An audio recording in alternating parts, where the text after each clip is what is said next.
Howdy y'all, welcome back to another video, and today we are going to be playing Shrinking Pains. Shrinking Pains was a game that was made in 48 hours for the Global Game Jam in 2018 and is a short narrative experience that explains a semi-autobiographical struggle with anorexia. So, with that said, let's get right into it. My partner preference? I'm not picky. Do I click? Oh. Did your ceiling always look like that? Light slants in from the bedroom window, falling in stripes across the sheets. You can feel Taylor waking next to you. He yawns, stretching his limbs to fit the corners of the bed. His skin presses against yours, sweet in its accident, before he lays a kiss to your shoulder. Good morning, love. You hear feet pad across the floor as he leaves the room. You lie in bed for another hour checking your phone. After all, you don't have anywhere to be until tonight. There's a few messages from Yuto, your best friend, and a handful of notifications from your various social media. None of it holds your attention long. No new messages.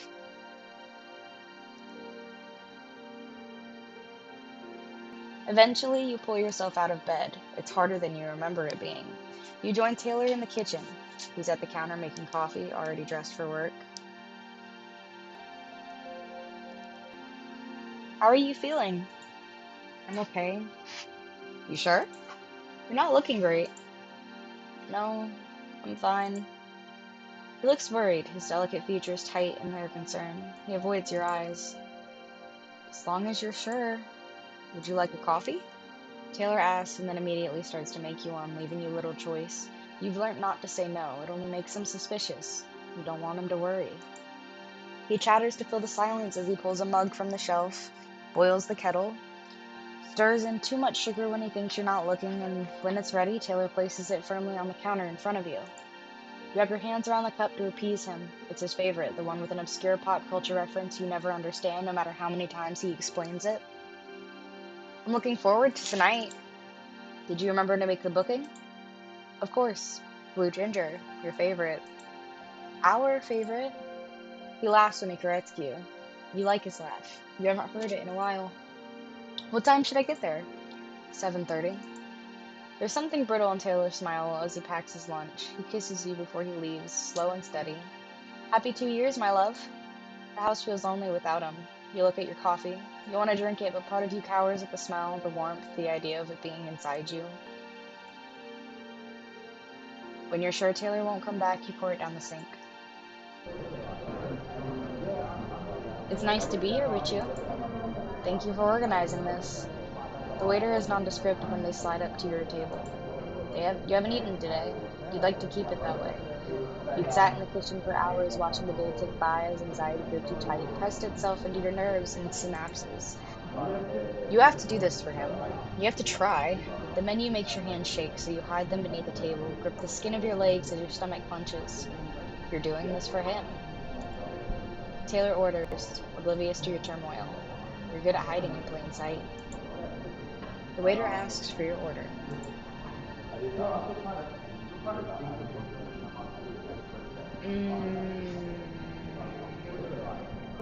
I'm gonna go with pasta and try to get them to eat.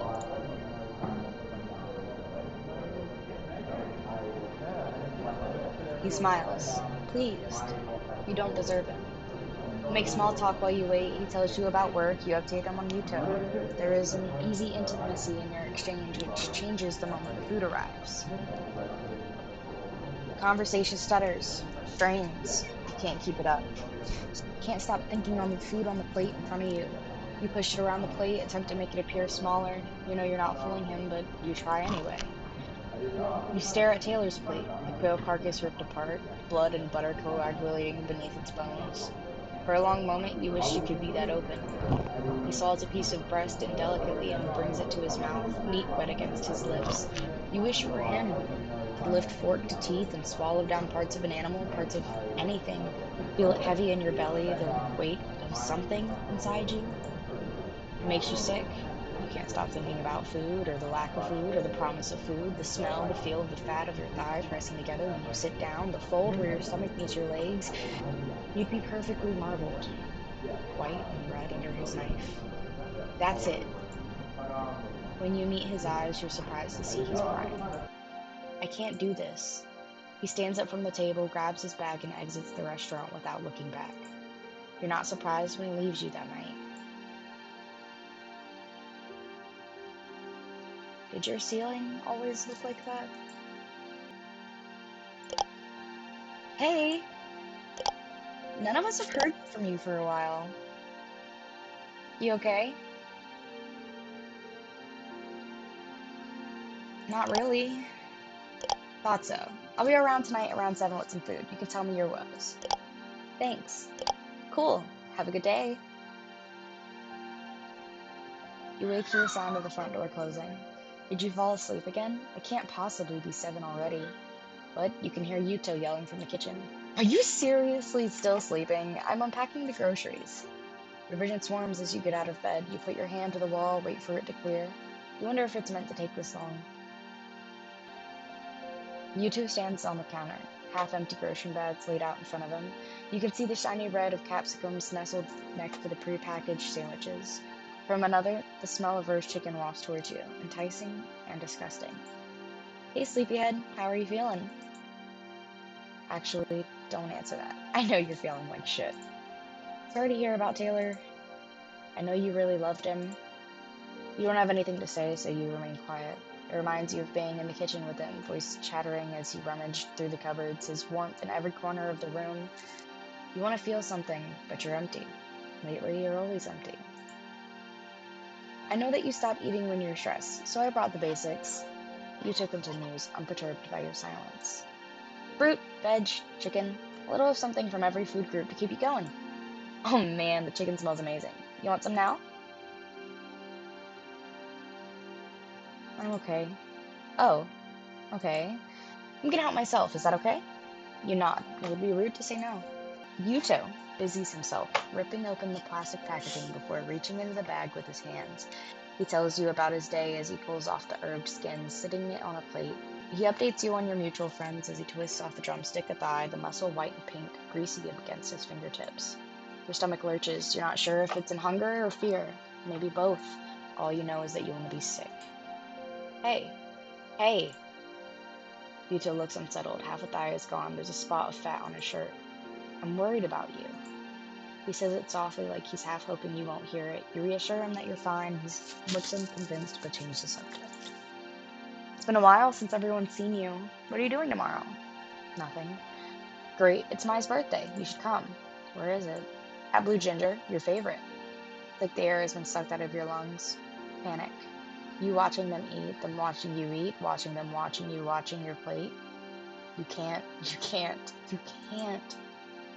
You can't. You can't. Oh, I don't think that will work. What? Why? I can't. Sorry. Yuto's mouth twists, his hands twist. He scrapes his leftovers into the bin and leaves. You don't remember the last time your fridge was this full. You've learned your lesson the last time you binged rice thins coated in expired condiments. You've been sick for days. Is this really worth it? Did your ceiling always look like that? Put your phone away. Message Taylor. Message Yuto. Oh my gosh.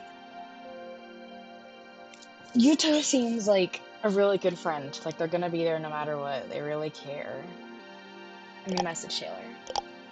Hey, I miss you. You stare at the screen for long moments. He doesn't reply. You need him, but you know that's selfish. You've been selfish for so long that you've forgotten how to stop. You're angry. You're tired. Everything aches from your stomach to your mouth to your bones. The shouts feel like lead pressing down against you, suffocating. You can't stay here. You only remember how you got here in stolen moments. Her glare across the bar, the way she stole half-empty wine glasses out of people's hands. Vivian, she said her name was, voice husky and dangerous. She grabbed your arm and held you close, like a lamb to the slaughter, led you to the taxi. Is what's in your head so riveting? Vivian swims into view. She's easily the most beautiful person you've seen in real life, but in a cold, perfected way.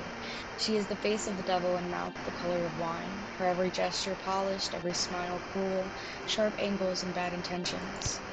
You look like a bird. Vivian lights a cigarette with practiced ease, breathes in deep, lets the smoke marinate in her lungs before she exhales. She carelessly flicks the ashes onto the sheets. They graze your calf, and while you flinch, she laughs, low and mocking. She stubs out the cigarette on the bed next to you, close enough to feel the burn.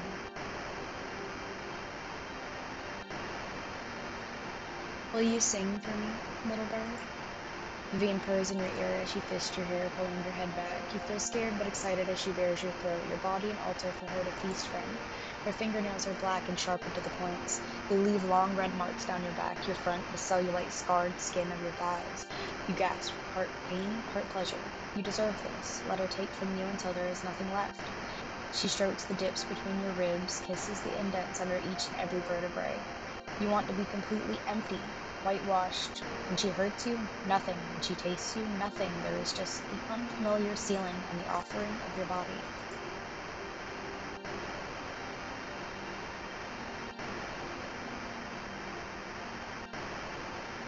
You'll have bruises for weeks. Vivian is smoking again. You don't have the strength to roll over.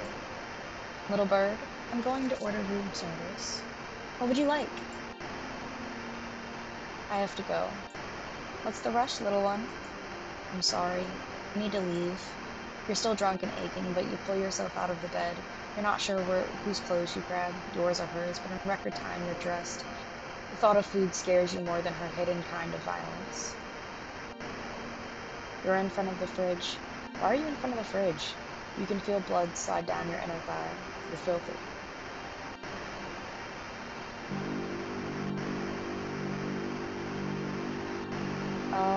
Lettuce, because it's food and water. Water, it'll weigh you down, slosh in your belly. But you're drunk and you're allowed this, surely. Surely? Did your ceiling always look like that? You check your phone. Message Taylor. Is this the smart thing to do? I'm sorry I haven't moved on. You deserve better. I'll stop now. Finally replies. I'm worried about you, but I can't do this anymore. You need to get help. You don't need help, you need to disappear. Time stretches. Time lags. You're not sure how you got here. You don't remember getting into the car, pulling out of the driveway, navigating the traffic lights near your home. You look down, look up. Your vision swarms. Your hands shake and slacken, unable to grip worn-out leather. Your chest heaves, but each breath is shallow, agonizing. Muscles weak, lungs weak. You're so weak. It's not the first time you've passed out at the wheel.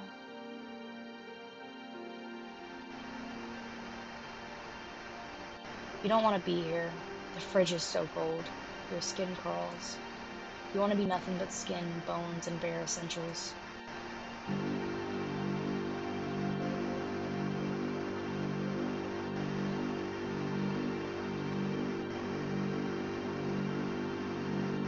It just gets so small.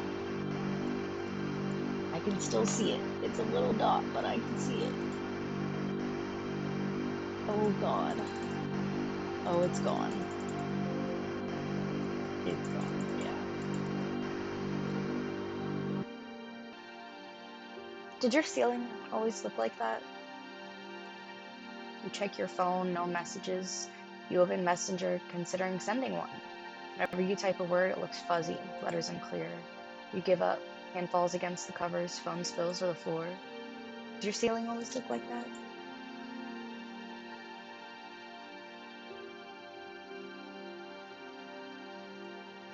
You spend a day seeing how many coins you can fit into the hollows above your collarbones. Did your ceiling always look like?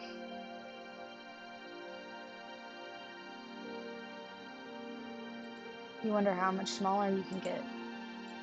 Did your...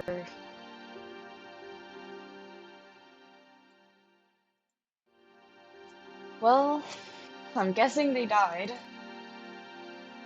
So, let's restart. Let's do Fem this time. Oh, I hardly even noticed. from the story going on, but this is way more detailed than the ending. Did your ceiling always look like that? Light slants in from the bedroom window, falling in stripes across the sheets. You can feel Isabella waking next to you. She yawns, stretching her limbs to fit the corners of the bed. Her skin presses against yours, sweet in its accident before she lays a kiss to your shoulder. Good morning, love. You hear feet pat across the floor as she leaves the room. You lie in bed for another hour checking your phone. After all, you don't have anywhere to be until tonight. There's a few messages from Yuto, your best friend, and a handful of notifications from your various social media. None of it holds your attention long. No new messages. Eventually, you pull yourself out of bed. It's harder than you remember it being. You join Isabella in the kitchen. She's at the counter making coffee, already dressed for work.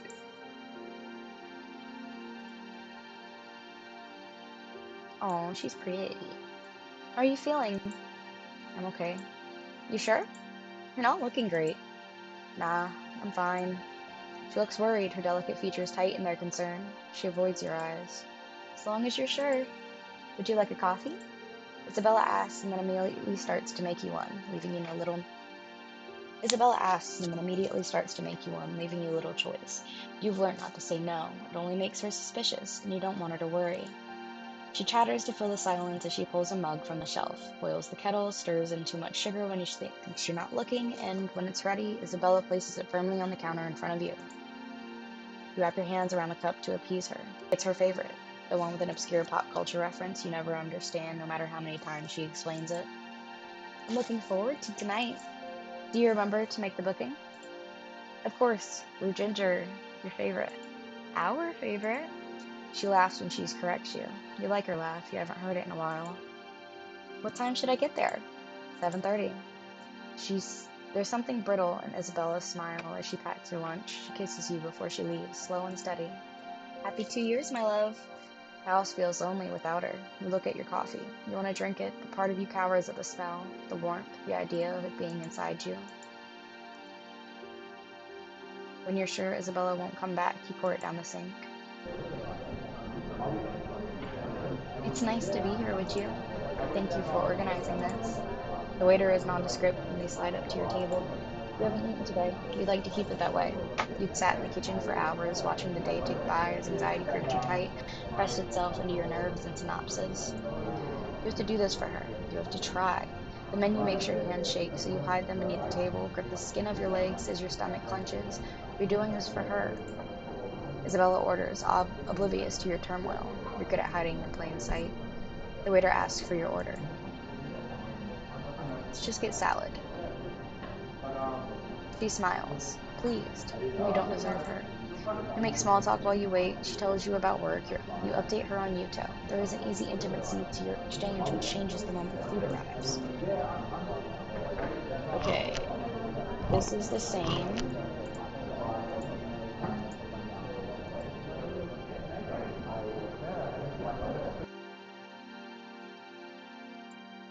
This is all the same.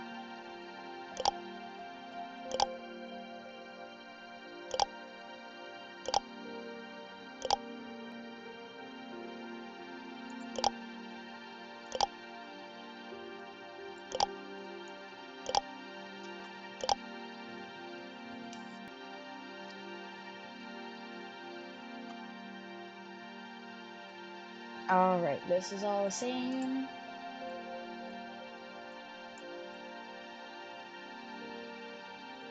This is the same.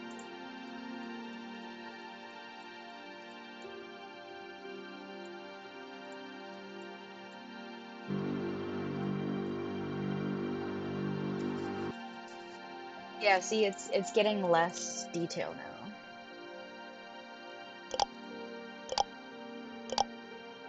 Sorry I missed the party.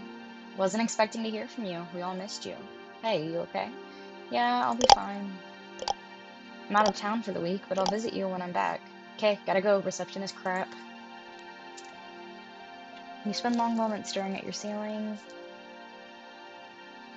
Everything aches from your stomach to your mouth to your bones. The sheets feel like lead pressing down against you, suffocating. You can't stay here.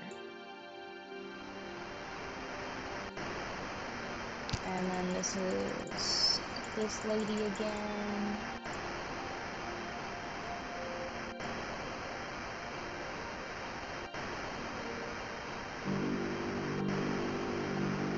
Lettuce. Oh. I don't have a choice. Message Yuto.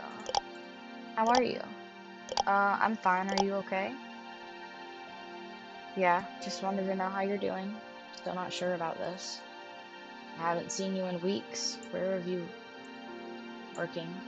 That's a lie. You've been at home watching your unfamiliar ceiling. Oh, well, I miss you. I'm here if you need me, okay? It's hard to hold the phone up. Do-do-do, do-do-do.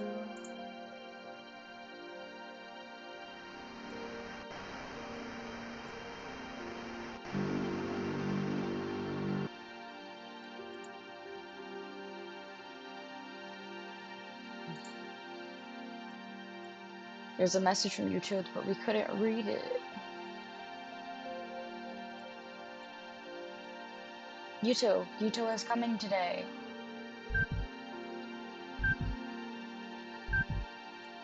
Did your ceiling always look like that? That was Shrinking Pains. I mean, it was a pretty small game. If you or somebody you know is struggling with this kind of stuff, please feel free to reach out, get help. Don't be afraid. And for those who have somebody they know who is struggling, a lot of the time, people don't really want help when they are deep into it. So the best thing that you can honestly do is stay on top of it, stay consistent, show people how bad it really is. And that is coming from somebody who has personal experience with these things. So thank you so much for joining me with this one, and I will see you in the next one. Bye.